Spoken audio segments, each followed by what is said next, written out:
നിങ്ങളുടെ ഫേവറേറ്റ് സീരിയലുകൾ ടിവിയിൽ വരുന്നതിന് മുൻപേ സൺ നെക്സ്റ്റ് ആപ്പിൽ കാണാം. ഇനി എല്ലാവർക്കും മുൻപേ കാണൂ. ഇപ്പോൾ തന്നെ സൺ നെക്സ്റ്റ് ആപ്പ് ഡൗൺലോഡ് ചെയ്ത് സബ്സ്ക്രൈബ് ചെയ്യൂ. ഇതൊരു യുദ്ധമല്ലേ മോളെ. ഇവിടെ ശക്തിക്കല്ല, തന്ത്രങ്ങൾക്കാ പ്രാധാന്യം.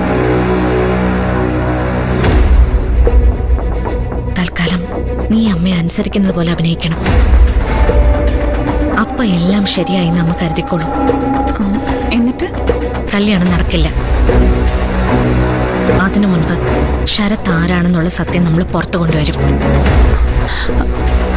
അല്ല, അതിപ്പോ ശരവണനൊന്നും ഏറ്റു പറയാൻ തയ്യാറല്ലല്ലോ. പിന്നെ നമ്മൾ എന്ത് ചെയ്യടുത്തേ? അതിന് നമുക്ക് മറ്റു വഴികൾ നോക്കണം. അവസാനം ഒന്നും കയ്യിൽ നിൽക്കാതെ വരുമോ? എന്റെ കഴുത്തിൽ ശരത്ത് താലി കിട്ടുമോ? നിനക്ക് എന്നെ വിശ്വാസമില്ലേ മോളെ?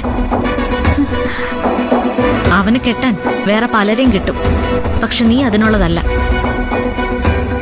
വിട്ടുകൊടുക്കില്ല നിന്നെ ഞാൻ. ഇതെന്റെ വാക്കാ, നീ എന്നെ വിശ്വസിക്കണം. എനിക്ക് വിശ്വാസമൊക്കെ തന്നെയാ എടുത്തിയ. ഏട്ടതുള്ളതുകൊണ്ടല്ലേ ശരത്ത് ആരാണെന്നുള്ള സത്യം ഞാൻ തിരിച്ചറിഞ്ഞത്. ഏട്ടത്തി ഇല്ലായിരുന്നെങ്കിൽ എപ്പോഴും ഞാൻ ശരത്തിന്റെ വലയിൽ വീണേന്. ഇപ്പൊ ഞാനിങ്ങനെ സമാധാനത്തോടെ ഇരിക്കുന്നുണ്ടെങ്കിൽ അതിന് കാരണക്കാരി എഴുത്തിയ.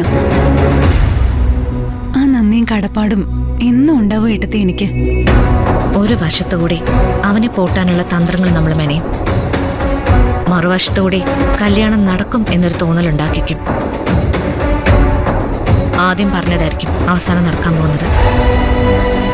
ശരത് എന്ന ക്രിമിനൽ അവന്റെ എല്ലാ കുറവുകളോടും കൂടി പോലീസിൽ കീഴടങ്ങേണ്ടി വരും. ഏട്ടത്തിലെ ശ്രമങ്ങളൊക്കെ വിജയിക്കട്ടെ. ദേ, കൂടെ ഞാനുണ്ട്. അതാ എന്റെ ശക്തി.